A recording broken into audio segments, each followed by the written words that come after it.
गुरुर्ब्रह्मा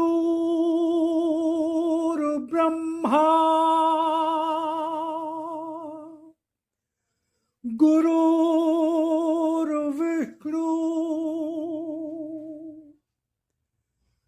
गुरुर्देवो महेश्वरा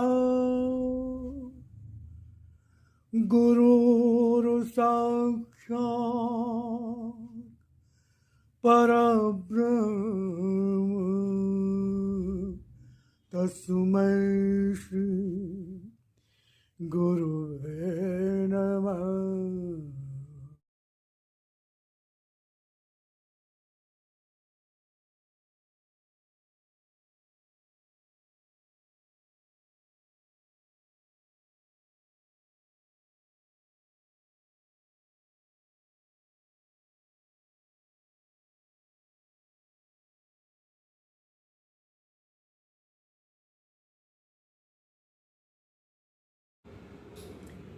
जय राम जी की नमस्कार। आशा करता हूँ ईश्वर कृपा से आप सपरिवार सकुशल होंगे। तो आज हम चर्चा करेंगे सद्गुरु वाणी। तो सुनते हैं, समझते हैं कि सद्गुरुदेव ने क्या बताना चाहा है, क्या समझाना चाहा है। गुरुदेव ने कहा कि जब समस्त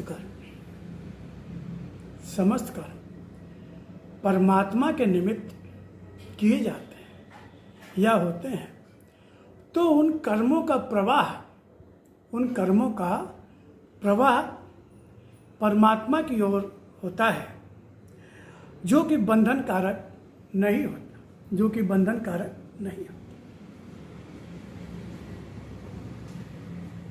तो गुरुदेव के इन वाक्यों को समझना है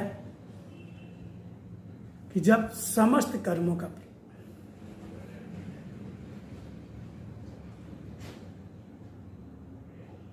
या समस्त कर्म जब परमात्मा के निमित्त किए जाते हैं तो उन कर्मों का प्रभाव परमात्मा की ओर होता है, यानी परमात्मा की ओर ले जाने वाला होता है। उनका फल, उनका परिणाम परमात्मा ही होता है।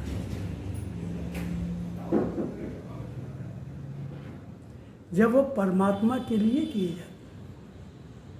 अच्छा, एक बात आप समझिए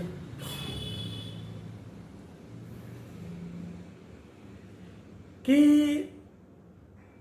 क्या परमात्मा के अतिरिक्त भी कुछ है क्या?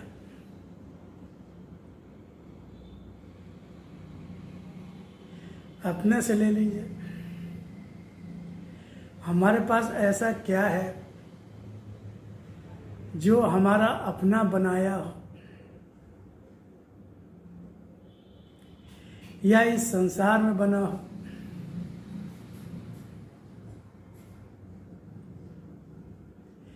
ये शरीर जो सबसे ज़्यादा हमारे सबको जीवन में प्रभावी होता है और हम सब इस शरीर से जुड़े होते हैं और सारे कर्म हमारे आपके सबके शरीर और शरीरी संबंधों को लेकर ही किए होते हैं 99.9999%, क्योंकि हम सब लोग संसारी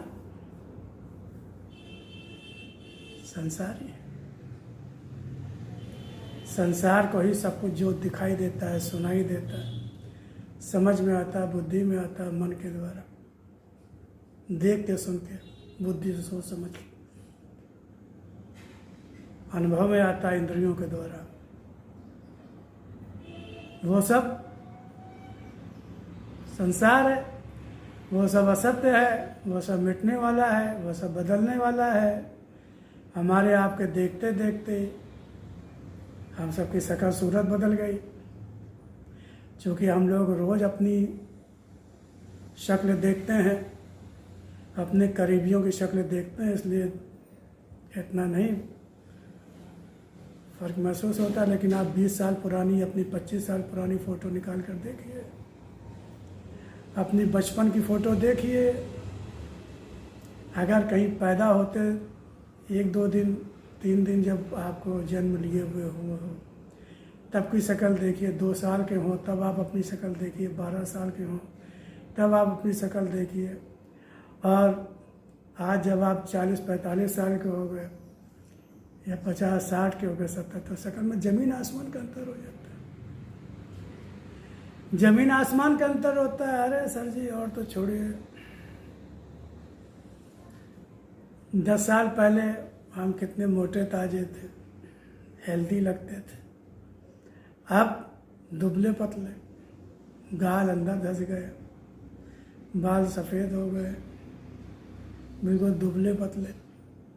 या जो दुबले पतले थे 20-25 साल 30 साल की उम्र में, जब 45-50 साल के हुए तो अच्छे खासे मोटे ताजे हो गए, पेट निकल आया, गर्दन गायब हो गई।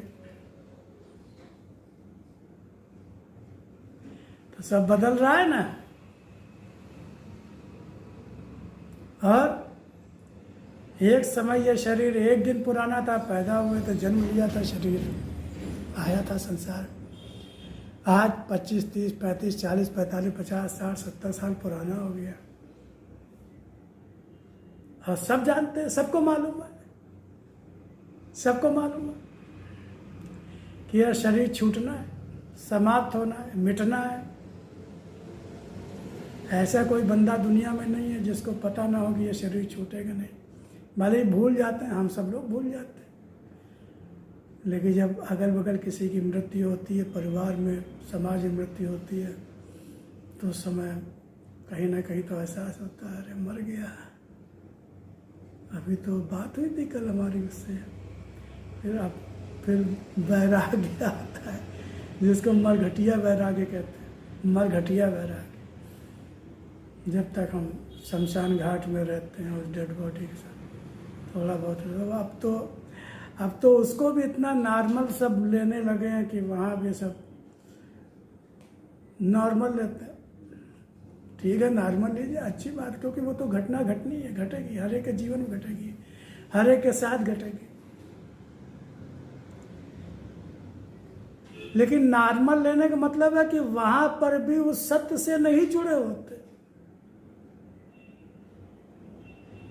दुनियादारी की बातें करना, बिजनेस व्यापार के। अरे वो तो समय होता है कि आप जीवन की वास्तविकता पे ध्यान दो, जीवन की सच्चाई के बारे में विचार करो, अपने बारे में विचार करो कि हमें भी यही आना है, इस शरीर को भी ऐसे ही लद के आना है 4 कंधों पर, इस शरीर को भी नष्ट होना है। जो कुछ किया है अच्छा बुरा, जो भी धन संपत्ति रुपया पैसा इकट्ठा करने में, सामाजिक प्रतिष्ठा को बनाने में, राजनीतिक पावर को, शक्ति को, आर्थिक शक्ति को इकट्ठा करने में, बनाने में, अपनी पहचान बनाने में हमने, और सब परिवार के लोगों को धन समृद्ध बनाने में, उनको सब सारी सुविधाएं देने में हमने क्या क्या किया, इसकी ये विचारने का समय होता है, वक्त होता है, मौका होता है, निर्णय लेने का समय होता है कि देखो ये भी जो आया, जिसको हम लेके आए, इसने भी कितनी जितना कोठी बंगले खड़ी किए, गाड़ियां खरीद की, ये किया वो किया, क्या क्या उसने नहीं किया, क्या क्या नहीं किया।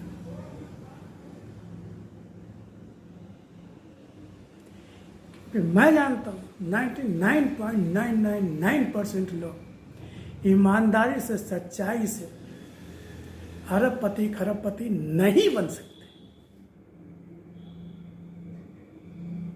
अपवाद होगा, मैं अपवाद की नहीं बन सकते, अरबपति खरबपति नहीं बन सकते। जिसके अंदर मानवता है, इंसानियत है, नहीं बन सकते। बता रहा हूं ना, हम आप कोई माने ना मान,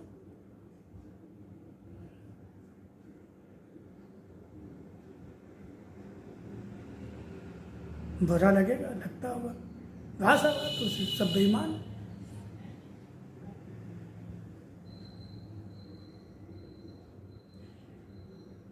क्योंकि रुपया पैसा बनाने के लिए, इकट्ठा करने के लिए बहुत से समझौते करने पड़ते हैं, सांसारिक उपलब्धियों को पाने के लिए बहुत से समझौते करने पड़ते हैं। जो सम्मान देने के लायक नहीं उसके चरणों पर लौट जाते हैं लोग, झूठ बोलते हैं, जोड़ तोड़ करते हैं, तिकड़म करते हैं, इनकम टैक्स की रिपोर्ट, ये वो, शेल कंपनियां, ये कंपनियां, वो कंपनियां, सब तो यही रह जाता है।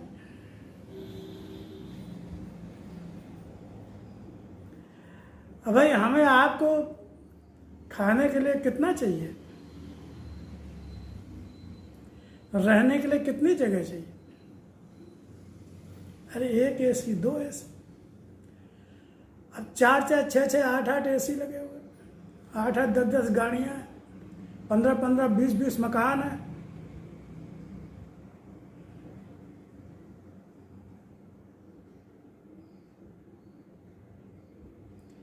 बारह 1200 करोड़, 2.5, 3, 4 हजार करोड़ के बंगले,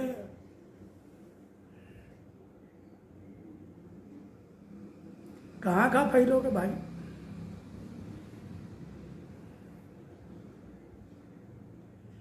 हम 2,500, 3,000, 4,000 करोड़ का बंगला बनवा बैठे हुए हैं, और उसी देश में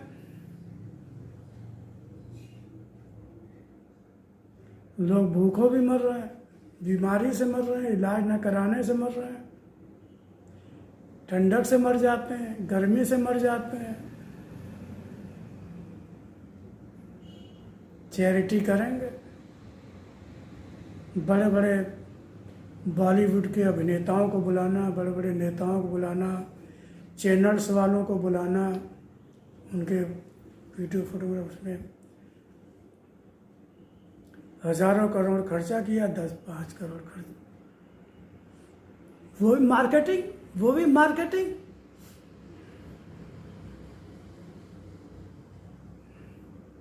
उसमें भी अपने को बड़ा दिखाना है, दानवीर दिखाना।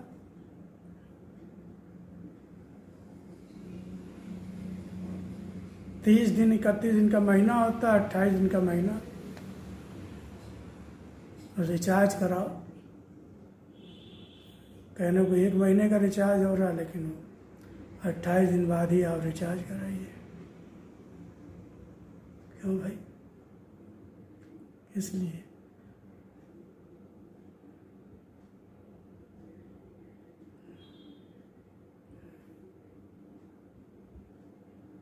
तो एक उदाहरण है, एक उदाहरण है।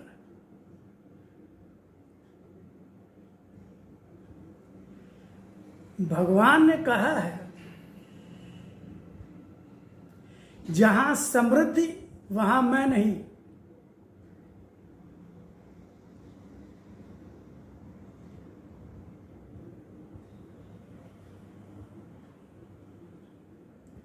जहां समृद्धि वहां मैं नहीं।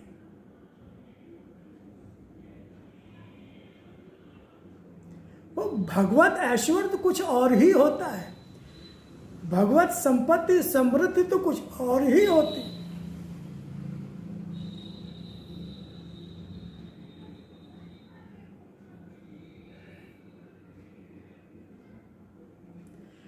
कनक कनक ते 100 गुनी मादकता अधिकाय, या खाए बोराए जग व पाए बोरा। अरे धतूरा कनक, उसको तो खाने के बाद नशा होता है, ये तो मिलते ही नशा चढ़ जाता है।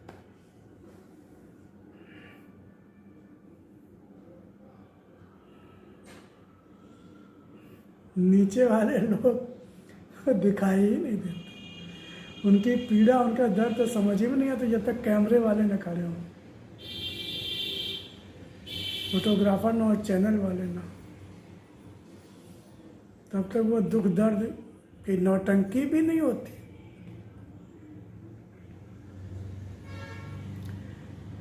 तो कहाँ से कहाँ चर्चा आ गई। तो मरघटिया वैराग यही होता है कि जब तक शमशान घाट होते थे, अब तो वहाँ भी वैराग नहीं रह गया, लोग वहाँ भी संसार की दुनिया की ही बातें करते हैं। अब तो आदमी की चमड़ी इतनी मोटी हो गई कि वहाँ भी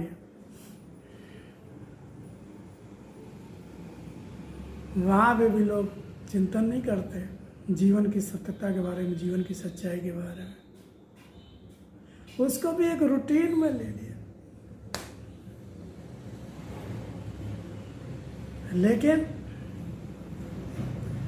जब तक अपना कोई नहीं जाता, तब तक अगर अपना कोई चला गया, अपना बेटा पत्नी पति चला गया, तब फिर वो रूटीन ख़त्म हो जाता है। वो मौज वो सब तो होता है, सभी को आना जाना होता है। तब भूल जाएंगे, वो ज्ञान हिरा जाएगा, लुप्त हो जाएगा, विलुप्त हो जाएगा, वो ब्रह्म ज्ञान खत्म हो जाएगा। जब कोई अपना खत्म होता है, जब कोई अपना मरता है, जब अपने पे कष्ट पड़ता है, लेकिन दूसरे पे कष्ट पड़ता है तो अब देखो कितनी बड़ी बड़ी ज्ञान की बातें होती हैं, आदर्श की बातें होती हैं, ब्रह्म ज्ञान की बातें होती हैं। इसको कहते हैं असंवेदनशीलता, असंवेदनहीनता। ये ज्ञान नहीं है। ज्ञान होता तो सब जगह समान होता ना, चाहे हमारा कष्ट हो चाहे दूसरा, हमारे पर भी कष्ट हमारे पर, तो तभी हम अंदर से मस्त होते हैं। कहाँ मस्त होते हैं? तब तो छाती पीटने लगते, कपड़े फाड़ने लगते।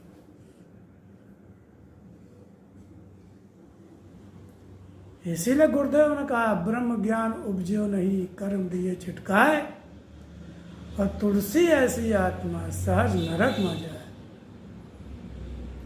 तो बात हो रही थी कि सब कुछ भगवान का, भगवान के बिना हम सांस ही नहीं ले सकते, हम हाथ पैर हिला ही नहीं सकते, इसीलिए वो आत्मा रूप में है। जब तक आत्मा इस शरीर में रहती है, शरीर भी चलता फिरता है, हिलता डुलता है, दुबला पतला होता है, सारी योग्यताएं शरीर में दिखाई देती हैं, लेकिन आंखों की रोशनी होती, चमक होती, चेहरे पर चमक होती है। पहलवान अपने को पहलवान मानता है, लेकिन जहां वो आत्मा निकल जाती है, शरीर छोड़ देती है, उसी शरीर का तेज नष्ट हो जाता है, आंखों की रोशनी खत्म हो जाती है, वो फिर ना हिल पाता है शरीर, ना डुल पाता है, ना कहीं।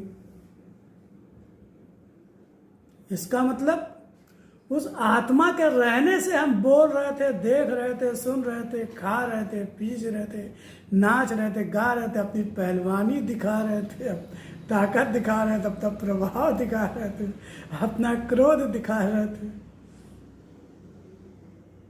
दौड़ भाग कर रहे थे, मेहनत कर रहे थे। देखो मेरा दिमाग, देखो मेरी बुद्धि, देखो मेरी मेहनत, मैंने किया ये, मैंने महल खड़े किए, मैंने बंगले खड़े किए, मैंने इतनी गाड़ियां बंगले, लड़कों को IAS PCS बनवा दिया, डॉक्टर बनवा दिया, मैंने बनवाया।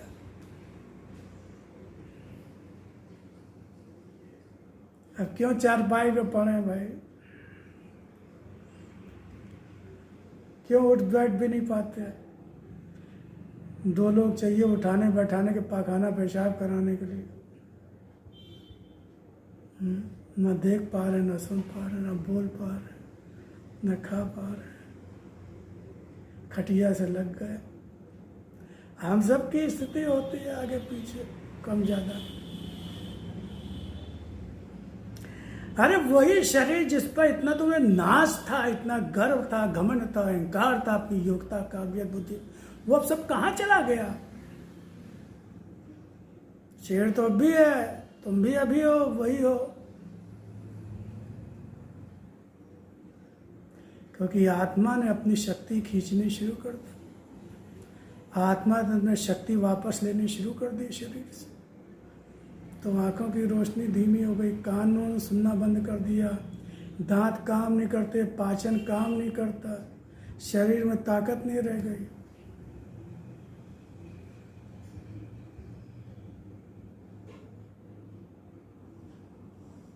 तो सब कुछ तो उसी से है, उसी का दिया हुआ है। ये भ्रम है कि हमारा है, हम बोल रहे हैं, हम खा रहे हैं, हम इतना अच्छा गाना गाते हैं, हम इतनी दिमागदार बातें करते हैं, हम इतना अच्छा प्रवचन देते हैं, या हम इतने बड़े बिजनेसमैन हैं, हमारी बातें में लोग खुश हो जाते हैं, मेरी बातें इतनी काबिल योग्यता, व्यवहार कुशलता। कुछ आप कर, कुछ आप कर। तो सब कुछ भगवान का है। ये धरती, चांद, तारे, सितारे, पंच तत्वों से बने ये सारी वस्तुएं, सब कुछ। लोग खड़े, जब तूफान आता है, भूकंप आता है, प्रलय आता है, जब ज्वार भाटा और आता है, ज्वालामुखी आती है, कोई कुछ नहीं कर पाता। कोरोना आया, कोई कुछ नहीं कर पाया।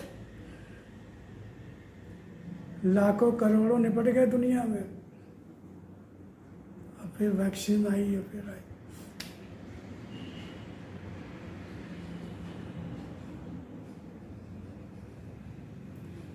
और तब भी मरने वाले मर जाते हैं, इतनी सब वैक्सीन आने के बाद भी। हाँ, थोड़ा प्रिकॉशन हुआ, रोक हुई। तो कहने का मतलब है कि सब कुछ भगवान का है, भगवान का दिया हुआ है, भगवान की शक्ति सामर्थ्य, उन्हीं की व्यवस्था है, उन्हीं का संचालन है। हम उनके हाथ की कठपुतली। तो हम क्यों ना ये सब मान्यता बदलें कि जो कुछ हो रहा है भगवान की शक्ति सामर्थ्य से हो रहा है। हम कुछ, हम माध्यम है। हम क्या है? हम केवल माध्यम है। वो करवा रहा है, वो अपनी शक्ति से सब करवा रहा है, सब हो रहा है। होने में प्रसन्नता, करने में सावधानी। करने में सावधानी, अपने को कर्ता मत मानो, अपने को कर्ता मत मानो, अपने लिए मत करो, संसार के लिए करो, लोगों के लिए करो, सेवा भाव से करो। तो ये सारे कर्म भगवान के निमित्त हो जाएंगे, परमात्मा के लिए किए हुए कर्म हो जाएंगे। और जब परमात्मा के लिए किए कर्म हो जाएंगे तो इन कर्मों का प्रवाह जो होगा वो भी परमात्मा की ओर होगा, परमात्मा की ओर होगा। तो उसका फल भी परमात्मा की कृपा, संरक्षण, आशीर्वाद होगा, आनंद होगा, परमात्मा होगा। तो फिर वो बंधन कारक नहीं होता। उसको भोगने के लिए शरीर नहीं चाहिए होता, उसके लिए जन्म नहीं लेना पड़ेगा, उसके लिए बार बार जन्मना मरना पड़े। यही मुक्ति है। यही क्या? यही मुक्ति है, यही मुक्ति। इच्छाएं, कामनाएं समाप्त हो जाए, जीते जी इच्छाएं, कामनाएं, स्वार्थ खत्म हो जाए, मोह आसक्ति खत्म हो जाए, तो जीते जी मुक्ति हो जाती है। शरीर रहते मुक्ति, शरीर छोड़ने के बाद मुक्ति मिलेगी कि नहीं मिलेगी? शरीर, इसका मतलब होगा कि हमने जीते जी ही शरीर से मोह त्याग दिया, शरीर से आसक्ति त्याग दी, तो शरीर मुक्त हो गए ना आप।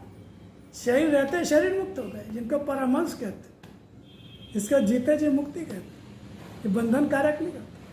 और जब हम अपने स्वार्थ, लोभ, कामनाओं के वश होकर, मोह के वश होकर, अहंता, ममता के वश होकर काम करते हैं और ये सोच के हम अपने लिए कर रहे हैं, अपने लोगों के लिए कर रहे हैं, तो वहाँ पे बंधन हो जाता है। फिर उसके भोग, कर्म बनते हैं, भोग बनता है, फल बनता है, भोग बनता है। भोगने के लिए शरीर चाहिए होता है। शरीर चाहे वो सुख हो, चाहे दुख हो, चाहे अच्छे कर्म, चाहे बुरे कर्म हो। अगर कामना, इच्छा लेके दान पुण्य भी करते हैं, कुछ भी करते हैं कि हमें ये मिलेगा, आज पैसा दान करेंगे तो कल पैसा मिलेगा, हम भी करोड़पति, एक पैसा दोगे कल वो 10 लाख देगा। अरे उसको देना होगा तो देगा ही वो, आप कामना करो या ना करो। आप कामना करो ना करो, आपने आम की गुठली फेंक दी, आपको पता भी नहीं, अनजाने में आपने फेंक दी, लेकिन वो तो अपना काम करेगा ना। कुछ समय बाद पौधा निकलेगा, फिर वो पेड़ बनेगा, फिर आम के फल आएंगे उसमें। आप खाएं या कोई और खाए, फल तो आएंगे ना,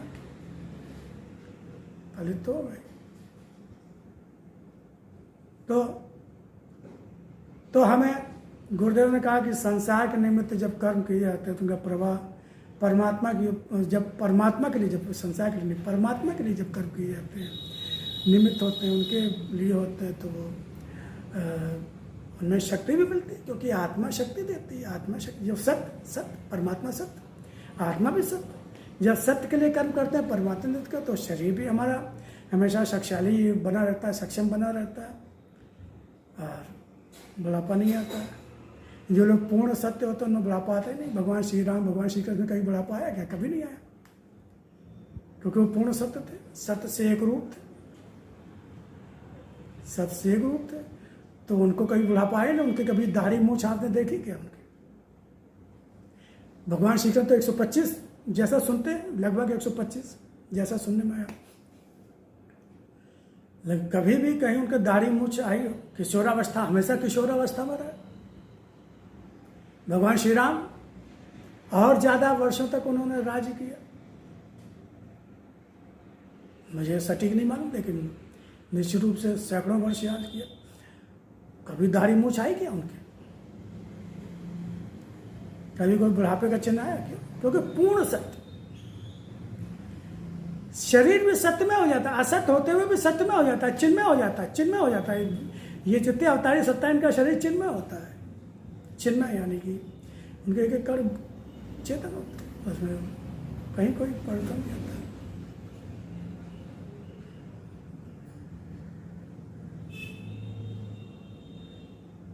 कभी अवसर मिला तो चिन्मय शरीर क्या होता है उसकी चर्चा होगी।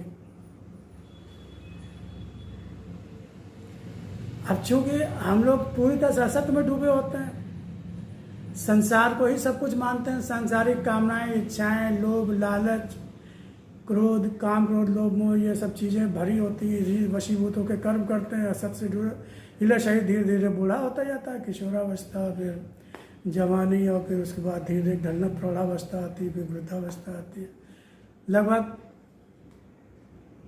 लाखों में, करोड़ों में कोई 1 2 लोग, 3 लोग, वरना जो जितना ज़्यादा सत्य से जुड़ा होता है उसके शरीर में शिथिलता उतनी धीरे धीरे आती है, धीरे धीरे आती है। जितना ज़्यादा हम सत्य से जुड़ते जाते हैं, हमारे शरीर की शक्तियों का ह्रास कम होता जाता है, और जितना असत्य से जुड़ते जाते हैं, जितनी जल्दी हम बूढ़े होते हैं, उतनी जल्दी कमज़ोर होते हैं, उतनी जल्दी बीमारियाँ आती हैं, ढेरों परेशानियाँ आती हैं। तो अब वीडियो भी लंबा हो रहा है, तो इसका भी तो ख्याल रखना ना आपका। तो गुरुदेव ने कहा कि परमात्मा के निमित्त जब कर्म किए जाते हैं तो उनका कर्मों का प्रभाव जो होता है परमात्मा की ओर होता है, और जो कि बंधन कारक नहीं होता, कि भगवान तो मुक्ति देने वाला है, मुक्तिदाता है, सारी चिंताओं से, भय से मुक्त करने वाला है। तो परिणाम परमात्मा होता, आनंद होता। तो इन सब चीज़ों का हम चिंतन मन ध्यान करेंगे कि परमात्मा के अतिरिक्त कुछ भी नहीं है, कुछ भी नहीं है, कुछ भी नहीं। हम जो भी कर पा रहे हैं उसी की शक्ति सामर्थ्य से कर पा रहे हैं, और जो कुछ मिला है वो सब उसी का है, और सब उसी के लिए है। नमस्कार, जय राम जी।